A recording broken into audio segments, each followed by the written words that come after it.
And here we are in Corby, and we're experiencing quite a bit of snow here. It snowed throughout the night, and still snowing now.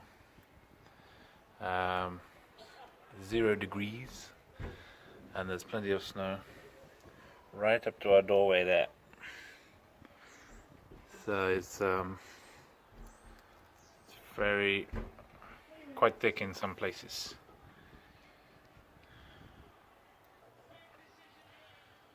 And here we are in the back garden. Lots of snow here as well.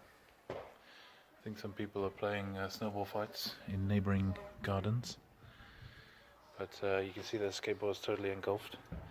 The milk I left out for the cats is probably completely frozen now. So yeah, enjoying the wintry weather here.